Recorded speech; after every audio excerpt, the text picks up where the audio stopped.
Hey, Gabriel, Hey, Gaybros Jose. where are we today? I am on my couch in the same place as 95% of our podcasts. And I'm in my working chair as almost 95% of the podcast. I think that one day I should actually just change location, just record from the restroom. I keep telling myself I'm going to move to the armchair, and I don't. It's just like a habit when I set up the mic and the tablet and... Yeah. But talking about habits, what did we watch today? This was my pick, and although this podcast episode will air after the spooky holiday of Halloween, we decided to watch The Exorcist. One, because it's a great fucking movie, as we remember. Maybe our opinion has changed, we don't know. I'm not saying. You in Chicago had the opportunity to see it in a movie theater. Yeah, no, that's true. And I think that is a great pick. I always like it when people ask me about a good horror movie. I always have the temptation of saying that it's like, hey, this is a good horror movie. We have like a different criteria for saying something is good when it's of that genre. It's a bit more like the bar lowers. But with The Exorcist, I think that is usually one that I say is like, this is a good movie. That it happens to be horror. It was actually the very first horror film to ever be nominated for Best Picture. I wonder if the second one was Get Out. Don't remind me. I think that you're thinking about Nope. Get Out is fine. But I was thinking about Nope. You know me so well. Yeah. Get Out is fine. I forgot that was nominated for Best Picture, and it won Best script, right? Yeah, and the script is fine. You know, it's a bit more on your nose, but whatever, it's fine. So yeah, as this was your pick, I guess that I will have to summarize it. I was really looking forward to see it on the big screen, and even told one of my friends about like, dude, I'm really excited to see this because I watched it like 3-4 times, never on the big screen. I never had the chance of doing this. Now, there was a bit of a problem. That is that this theater was probably the worst theater experience that I had so far in Chicago. Not because the cinema was like falling apart or anything, but it was a cinema called the Patio Theater that it was turned into a concert hall. So we were seeing basically the movie from a mile away, and the speakers were only one directional from the stage towards the audience. So you didn't have like lateral ones. You didn't have like good quality of the sound. So I may have missed some stuff. So sorry in advance for it. It's also a bummer because the sound design is such a big part of this film that I feel like you would have probably been better off seeing it at home. But I didn't have time. I was like planning on maybe rewatching it at home, but it's like it was impossible. So let me just do a summary. The story opens with we discovered later that it's a priest, but it's like an archaeologist, like just like doing some digging, looking for artifacts and the likes in Iraq. Yeah, priest. Yeah, we discovered it's a priest later on. He's like, I don't think. Who was the actor? I don't remember. Max von Sydow, the Ingmar Bergman great. Well, he's in every Ingmar Bergman film. You know how I feel about Ingmar Bergman, so let's just leave it. It was an old guy. Yeah.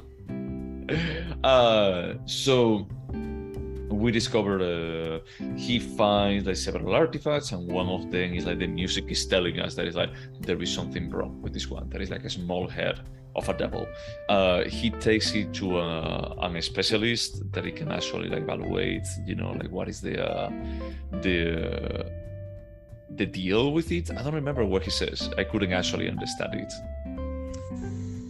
Well, for one, and I'm going to call this out because I wondered if you caught any meaning from this, but when they discover the devil head is incredibly ancient, but it's also with a medallion from like the 13th century. Like they didn't make sense to be together. So I just wanted to ask you if you caught anything about that. And I think the guy just says that this is the head of a devil, and they give the name of the devil I can't remember what it is, but nothing serious. You're just supposed to understand there's something evil that they dug up. Yeah, the music is pretty on your face, and he starts seeing strong stuff, like weird stuff like going on, getting like a bit surprised about like cars that are coming like his ways. He starts like getting a bit dizzy, and then he ends up in a scene where he actually looks like a statue of the devil with a huge boner. And he has to take pills. They don't explain why. He seems to have heart. Yeah, Harry should, But he's frail. Wink, wink. Just keep in mind about this.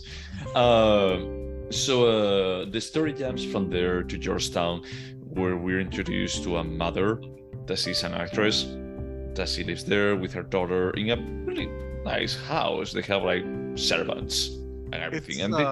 It's Boston, right? Is it Boston? No, it's Georgetown. Georgetown, that's what it is. Yeah, sorry. Yeah, and they show sometimes like New York too. But yeah, like the movie introduces in a very organic way, almost if it was a drama. I like that it's like, hey, it doesn't feel like too forced. It feels like a movie from the 70s. How they like develop a bit more, like the daughter, like the relationship that they have, and they start hearing noises in the house. The daughter start like behaving like a bit weird. Imaginary friend. She's an imaginary friend. Like the usual 1, 2, 3 of every horror movie with kids. No, but this was the first one.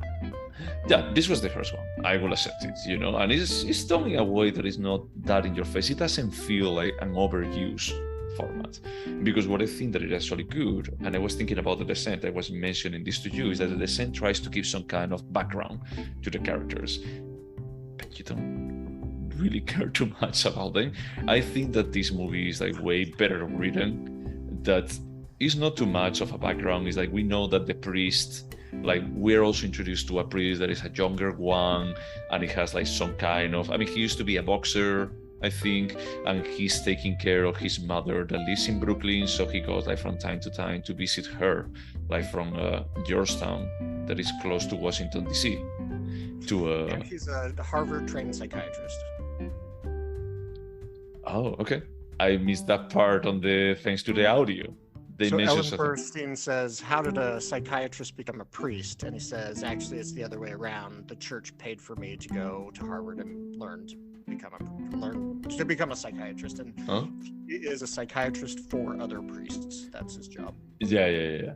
So basically, it gets to a point that the daughter starts behaving in a very violent, weird way. Still not possessed, quote unquote. They're still like exploring. So we have like many scenes where they take it to the doctor, they do tests, but nothing is, like completely definitive proof that what is going on. So she gets to a point of just desperation when the daughter starts behaving like weirder, and more weird stuff starts happening around the house, that she talks with a friend of hers that is a priest and tries to just tell her, is like, I think that my daughter is possessed, and then he connects her with this young priest for just like exploring, is this really like a possession case? They talk a bit about like what is like the usual process. They need to prove that this is a possession for actually just being able to interfere, and then they end up involving the priest that we saw in the opening scene for just doing an exorcism.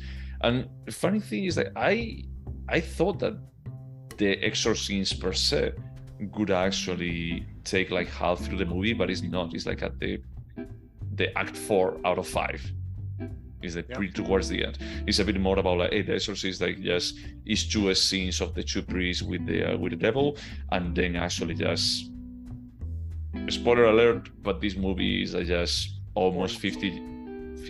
It's from 73. Yes, 50. Holy shit. Yeah. The priest dies, like the old priest, because he also he can take the pill, or he doesn't, or what does it happen because he tries to take it? They take a break. Yeah. And he goes to the bathroom to take one of his pills, and then they start again, and it's just too much for him, and he doesn't have time to take another pill or something. Oh yeah, that's right. They fall on the ground, and then the devil tries to take over the younger priest, but then he jumps out through the window. And he commits suicide for just like killing the devil with him, and the little girl is safe. And that's it. Yeah. In the end, there are like many iconic scenes that everyone will recognize. It was funny that people were like taking out their phones for just like taking pictures when the priest arrives to the house and it's foggy. It's like, yeah, everyone recognized this freaking scene. Or when the music so iconic is sounding, is that, yeah, everyone recognized this. Or the daughter like comes down like from the stairs like on their back. That is still like pretty impressive that they did a scene like that in 73. There were sorry, are you done with the synopsis? I think so. I mean, it's a straightforward plot. I mean, yeah, but I will reinforce that I love the how slice of life, how they decided to add like a lot of slice of life moments. That I think that modern cinema usually take that as an ellipse of we don't need this. If the point is scaring people, is that we don't need to develop characters. We don't need to give like they have a life outside of whatever bad is happening. It was interesting because it was kind of like the frog in the boiling water. Yeah. Because like I feel like modern horror, there's just like everything's normal and then all of a sudden everything is bad. Yeah. And this was just like, hey, things are getting weirder and weirder and weirder and escalating little by little. There's not like a moment where it's like, oh my god, she's possessed. Fuck. Well, I mean, when she goes down the stairs, like walking on her back, is like, yeah, probably she's possessed. I will say, I think this has one of the most, I don't know why this disturbs me so much, but so Ellen Burstyn, who plays the mom, which, by the way, I read that the studio, Warner Brothers, was like, this is a good script, but you cannot hire anybody that already has a career because it could ruin it. So they had to hire unknowns. So we have The Exorcist to thank for Ellen Burstyn's entire career. Oh, wow.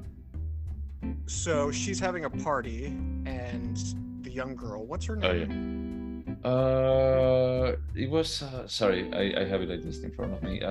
Regan, yeah. So Regan has gone to bed. There's just a few stragglers singing around a piano, and Regan the priest is the one playing the piano at that point. The friend. The friend, not the. Yeah, no, yeah. So she walks down the stairs in her nightgown, and she seems to be in a trance. And she says to one specific man, "You're going to die." Yeah.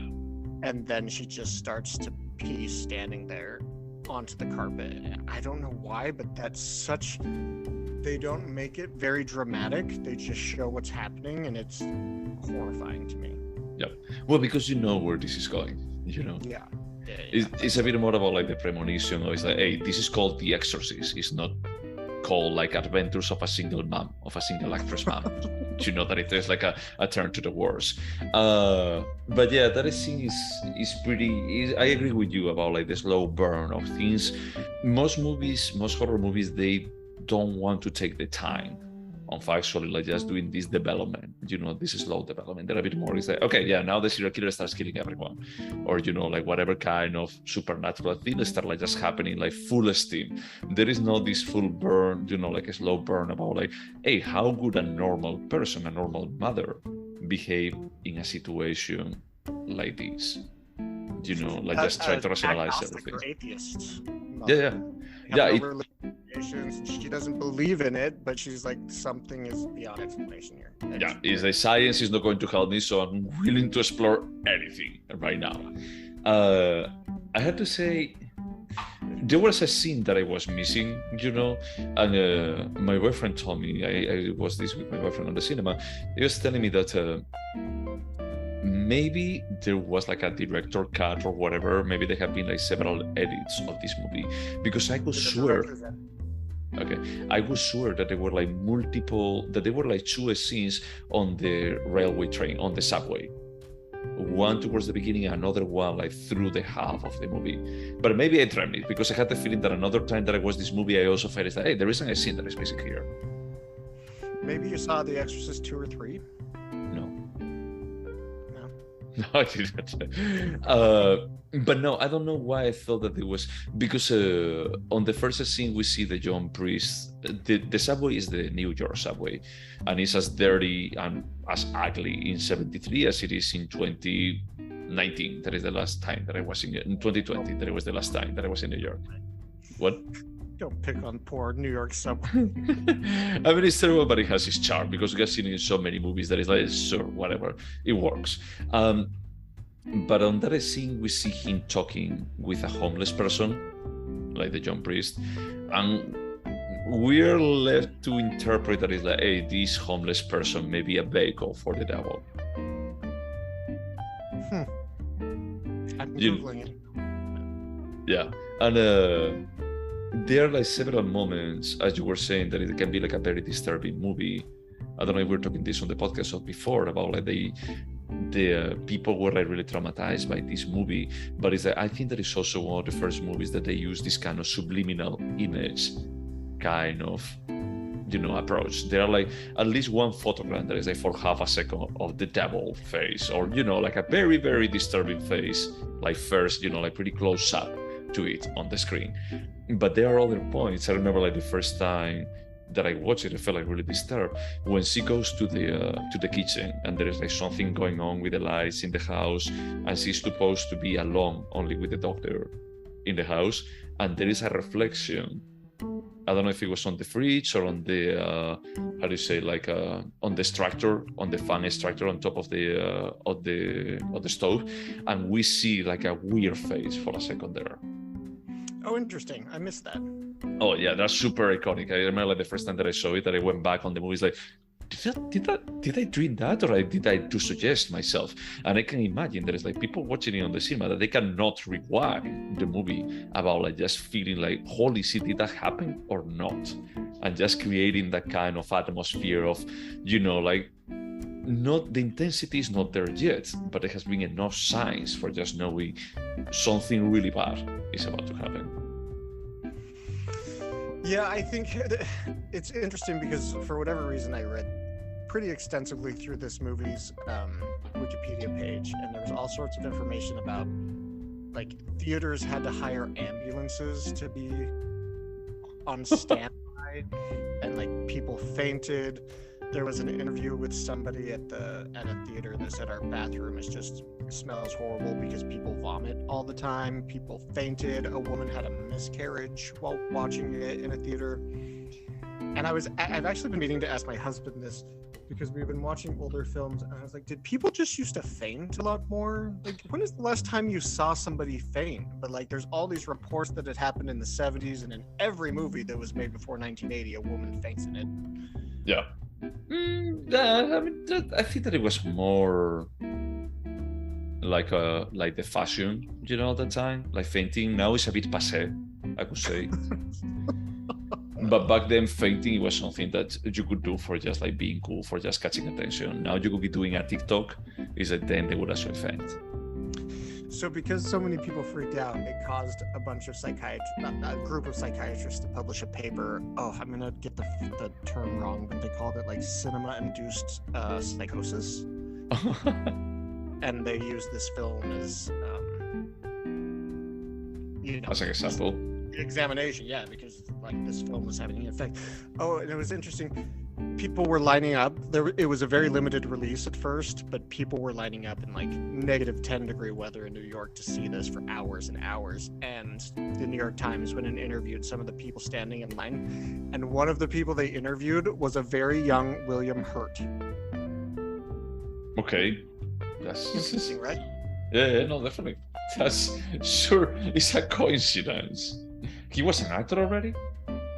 I don't think so. I think he was studying in New York at the time, because this was 72. 72, 73. Didn't he die recently? Yeah, on the 13th of March. Yeah. I'm just checking. No, his first movie is from 80. Huh. Yeah. That's interesting. Maybe this is what actually just convinced him that he wanted to be an actor. I want to be an actor. I want to make people puke. So they re-released this film in 2000, was it 2000, 2002? They released it in theaters again, and they called it The Exorcist, the version you've never seen. And there was this big discussion among critics about whether it would have the same effect on audiences, because this is the first time anything like this had been shown in the theater. And in fact, there was a scandal because they believed Warner Brothers paid off the MPAA because this film should have had an X rating, but they wanted it to be seen widely, and so they gave it an R rating, which allowed children to see it if they were with their parents. And I read all this before I watched the more explicit scenes of The Exorcist, but then when you see a 12-year-old girl violently masturbating with a crucifix, I'm like, oh, maybe children shouldn't be seeing this. No, this is not a family-friendly, kind of movie. I just sent you a link where they actually have like if you open it will be like just really fast. You will see like the kitchen scene that I'm talking about. While I open this, so I grew up Mormon in a small rural Idaho town where we didn't really watch rated R movies, but I went to somebody's house on a double date, so 2 guys, 2 girls. And the girl I was on a date with was kind of a delicate little flower. Oh my God. She got so scared by this movie, she made me take her home. After the movie? During the movie. She's like, nope, I'm done. Did they? Oh, it was in Idaho. It was not in Utah. I was like surprised that they would actually allow it. Oh, sorry. Got it. Sorry. Yeah, sorry, dear audience. We had to take like an unexpected break for some like unexpected interruption. So please, like. So, yeah, what I was saying is these critics were like discussing, is this going to have the same effect, because films have dramatically changed, and at that point it would have been 28 years.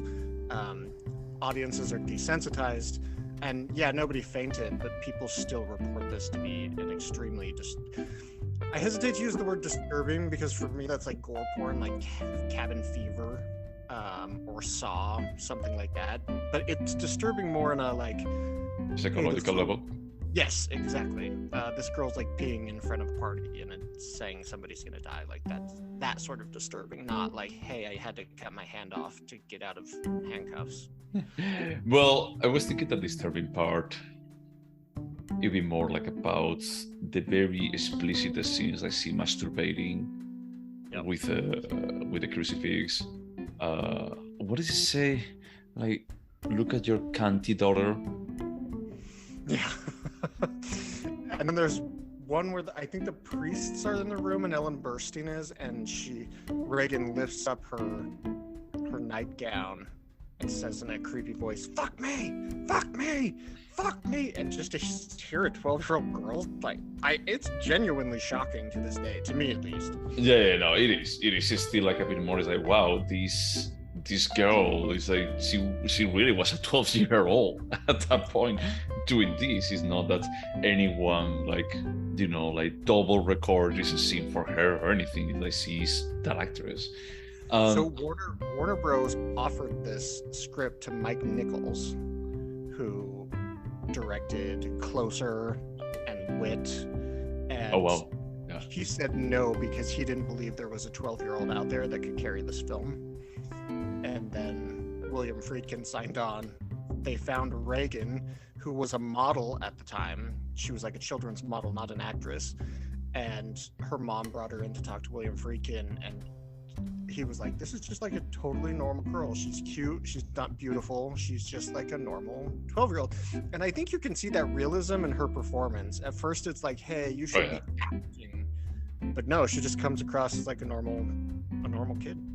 Yeah. I mean, I think that is impressive from the perspective that you believe that transition. You believe like she succumbing to this evil power and just turning into this crazy creature, Yeah, it definitely is that the acting is from decent to stellar. Right here, Ellen Burstyn particularly, and I think did she win the Oscar? So it was nominated for 8 Oscars, and it only won 2. One of them was for sound, which is a pity that you couldn't hear the sound. It was pretty subpar.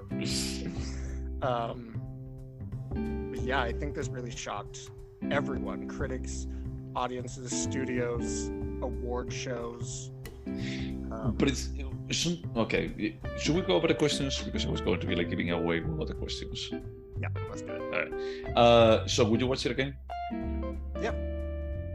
Yeah, I would also watch it again. I was like planning on watching it like these days, but I didn't have like the bandwidth for just like trying to get a bit more of the conversation that I may have missed. Would you recommend it?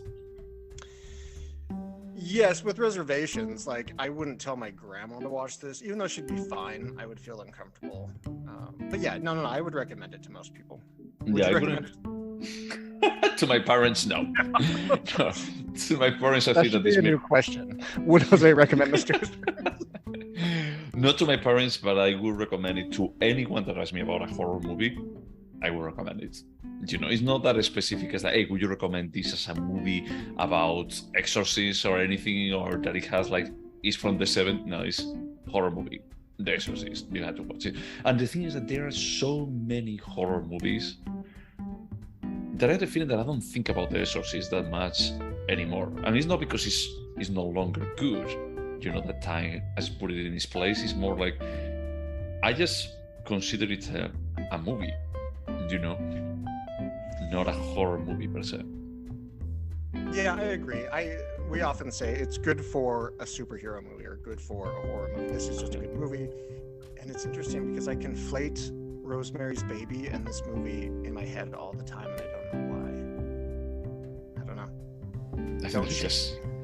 Well, we had this conversation last week, I think, when we were going to be like, yes, this is... Would you remember it? Yeah, after this viewing, it kind of solidified the gaps that I had. I feel like I remembered it pretty well, but after this, I'm like, okay, I'm a 38-year-old man that's committed this to memory at this point.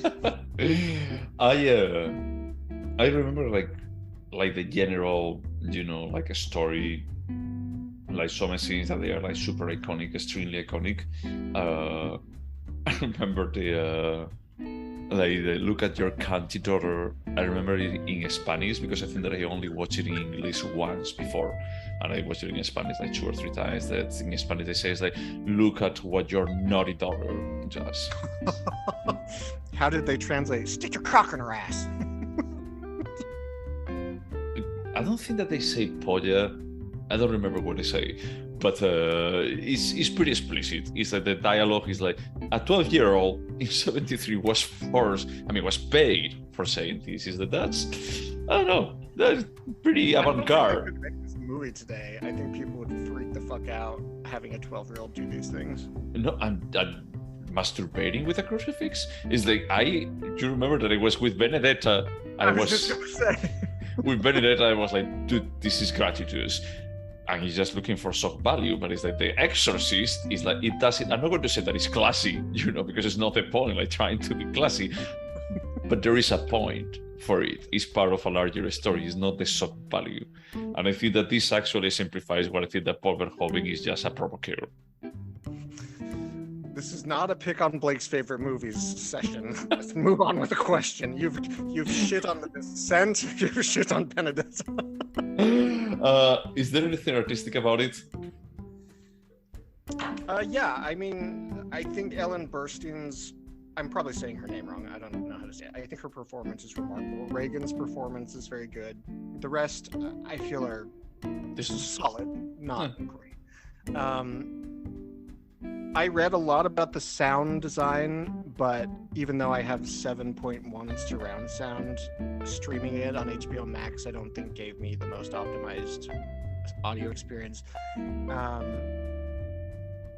And you know, it's solid writing, and like you said, the slice of life thing, like making it feel really real. Yes, there's a lot that's artistic about this. Yeah, I think that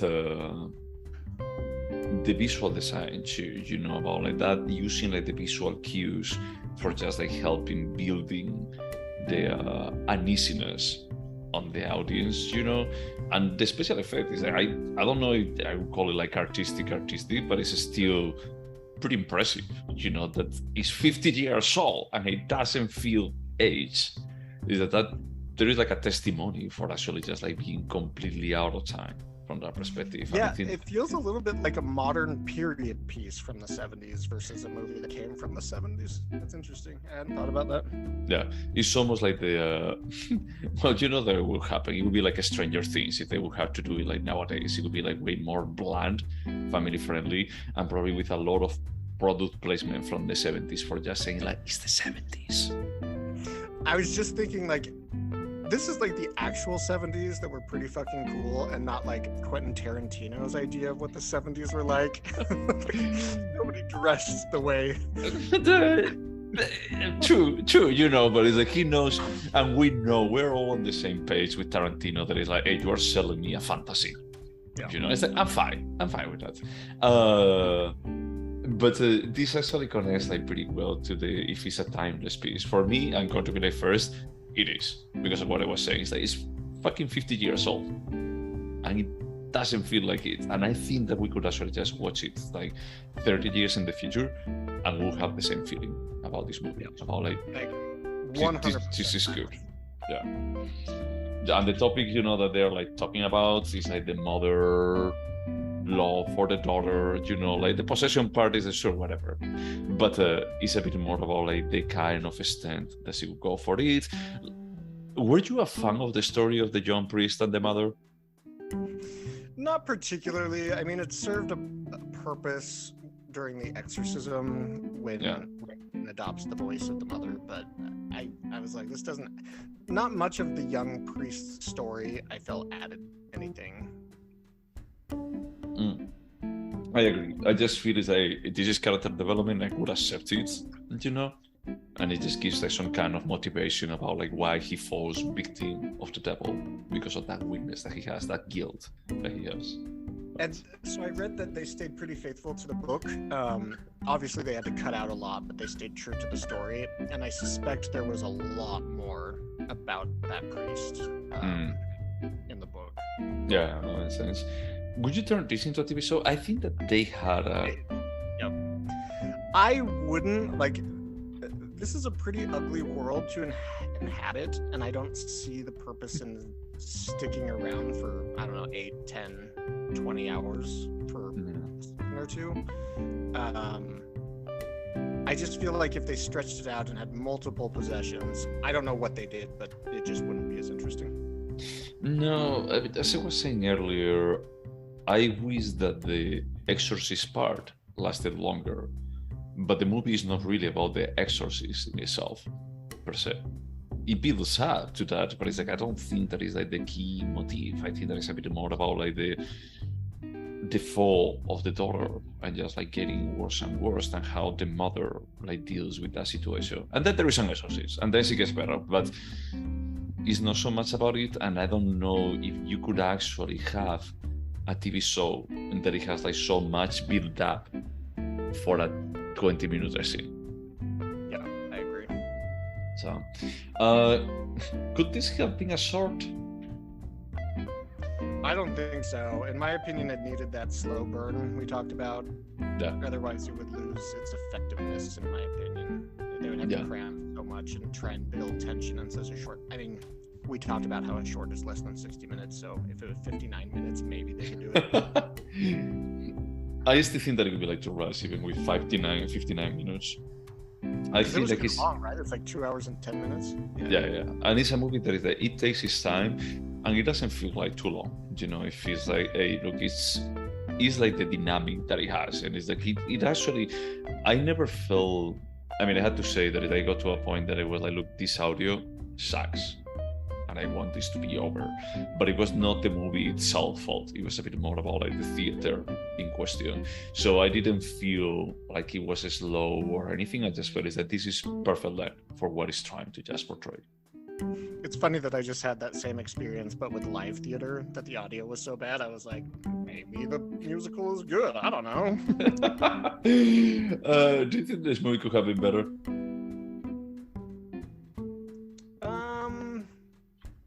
Nothing obviously stands out. I'm sure the answer is yes, but I'm going to say no. There's not like any glaring problems that I would be like, I want that fixed.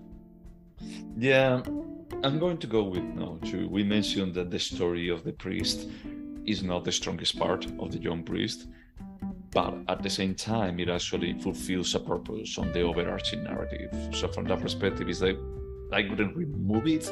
Maybe there is another way of writing it a bit better, but it doesn't hurt it. It doesn't hurt like the overall narrative. I think that this is a movie that, with this topic at hand, I think that is the best thing that you can do with it.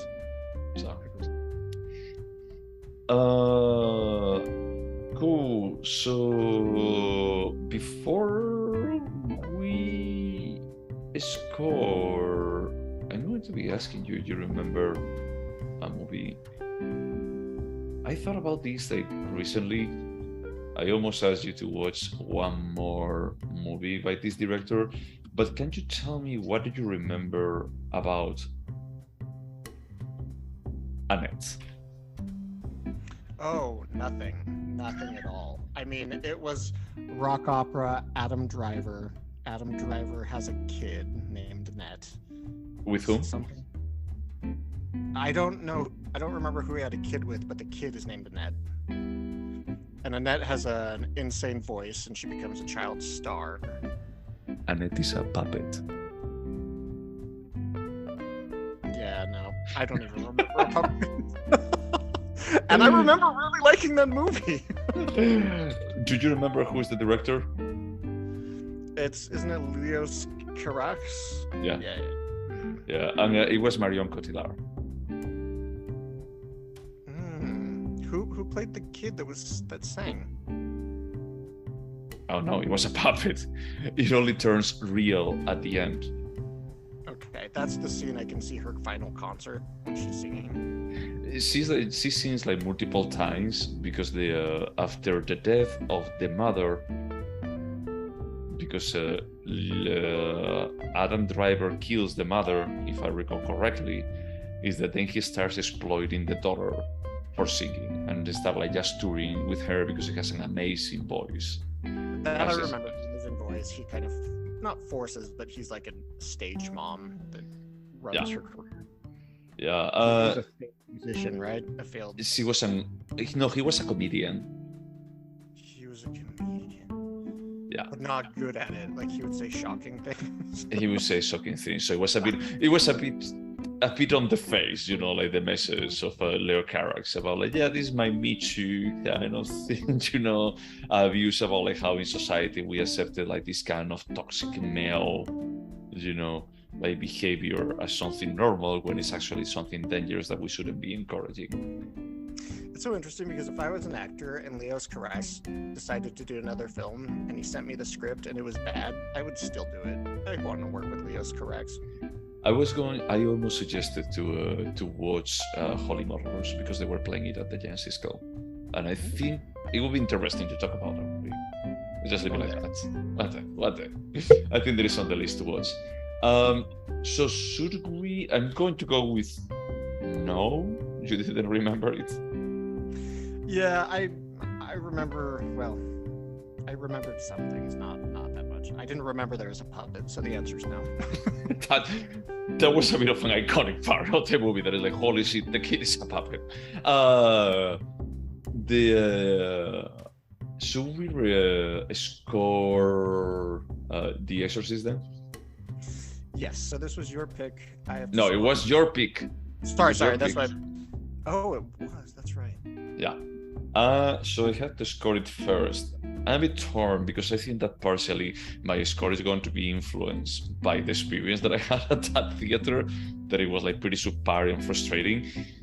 But I still recognize that this is a really, really good movie. I'm going to go with an 8. So I had picked 8.5. This was a tough one to score for me, because I do think it's a great movie, but when you compare it to like La Ventura, how good is The Exorcist compared to La Ventura?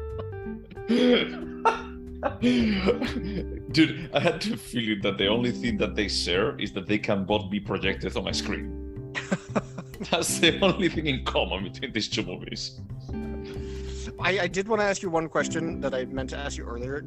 I know you didn't like Hereditary that much, but do you feel like Hereditary did the same thing that The Exorcist did in like dedicating time to develop a slice of life and its characters? No, I think that Hereditary derails way earlier, and they embrace the awareness, and they want to fester in the weirdness and like the supernatural aspect. When The Exorcist is a bit more about like how the supernatural stuff is disruptive about like the normalcy that we have been presented. That's the reason why it's so shocking, because we are displayed like many normal stuff, but we are adding like a weird thing to it, like, and start like increasing more and more until it dominates everything. From that perspective, I think that is way superior than Hereditary.